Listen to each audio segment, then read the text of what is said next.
থকা সৃজনগ্ৰাম আমাৰ দুবি লোকসভা সমষ্টি স্বৰ পৰিষদৰ এখন সভালৈ আহিছিলোঁ। সেই সভাখনত মুখ্যমন্ত্ৰী ডাঙৰীয়াই সভাখন কৰিবলৈ অনুমতি নিদিলে, কিন্তু তাৰ স্থানীয় ৰাইজে লোকৰ আমাৰ কংগ্ৰেছৰ মানুহৰ মাটিত ডাঙৰ এখন সভা পাতিলে। স্বৰ অঞ্চলৰ বহু লোক তালৈ আহিলে, লগত আমি একেলগে ইফতাৰ কৰিলোঁ।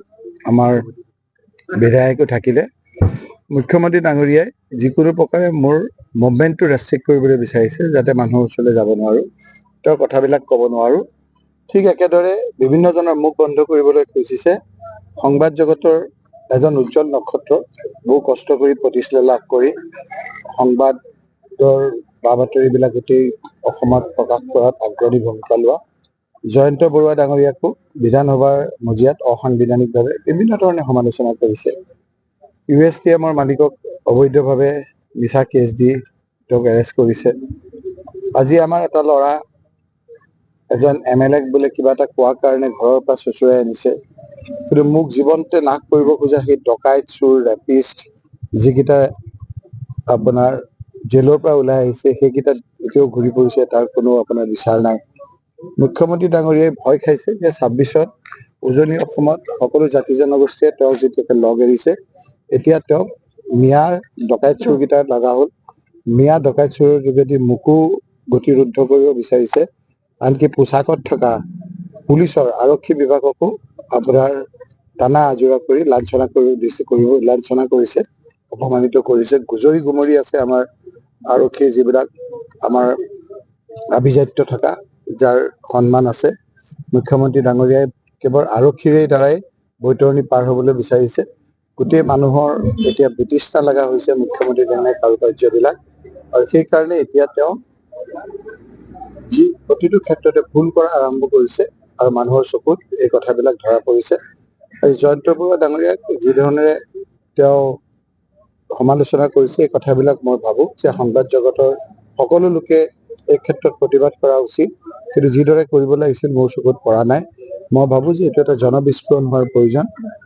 আমাৰ এতিয়া লোকসভা চলি আছে, ৰমজানো চলি আছে। 5 তাৰিখৰ পিছত আমি গাঁৱে যাম, আমি বিভিন্ন ঠাইত যাম, জনমত গঠন কৰিম।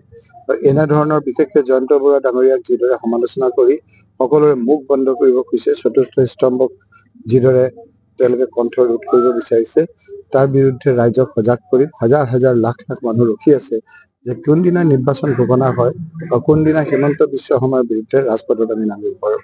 সেই কথাবিলাক আজি আপোনালোকৰ সকলোৰে মুখে মুখে।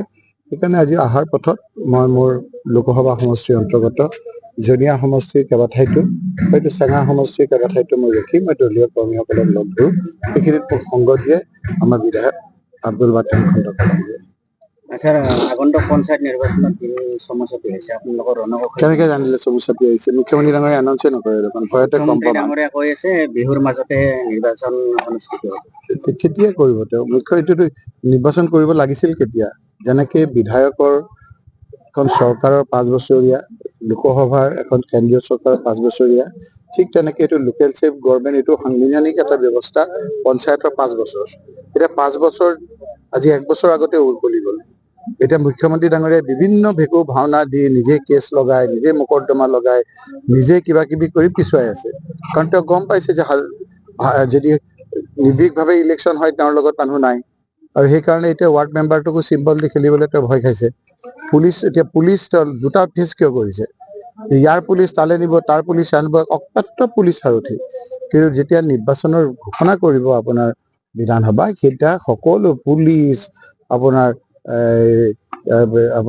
অফিচাৰ সকলো ৰখি আছে যে কোন দিনা ঘোষণা কৰে, আৰু সেই দিনাৰ পিছত বিস্ফোৰণ হ'ব, আৰু 5 বছৰ মানুহে তেওঁৰ এই জ্বালা যন্ত্ৰণা সহিব নোৱাৰিব। ৰিতম সিঙৰ গ্ৰেপ্তাৰৰ সম্পৰ্কে কি? সেইটোৱে ক'লো যে বিভিন্ন প্ৰকাৰে গৌৰৱ গগৈৰ সন্মুখৰ পৰা টানি আজৰি লৈ গৈছে কংগ্ৰেছৰ, আৰু মোক যিকেইটাই মাৰিছে, মোক যিকেইটা আপোনাৰ মাৰি পেলাব বিচাৰিছে, যিকেইটা ৰেপিষ্ট, যিকেইটা গুণ্ডা, যিকেইটা আপোনাৰ জেলৰ পৰা ওলোৱা আসামী, সেইকেইটাক আপোনাৰ একো নকৰে। কাৰণ সেইকেইটা মুখ্যমন্ত্ৰী ডাঙৰীয়াৰ কথা মতে কৰিছে নিশ্চয়, নহ'লে কিয় নকৰিব? এনেকে ব্ৰিটিছে আমাক পাৰা নাই আলফাই আমাক পৰা নাই, এই হিমন্ত বিশ্ব শৰ্মাই পাৰিব নেকি? এই 2টা দিন আপোনাৰ অকণমান হুলস্থুল কৰি ৰাইজেতো আলফাৰ ভয়তো ঘৰৰ ভিতৰত সোমাই আছিল। 91 চনত যেতিয়া ৰায় দিবলৈ হ'ল, গোটেইখিনিয়ে দেখোন কংগ্ৰেছকে ৰায় দিলে।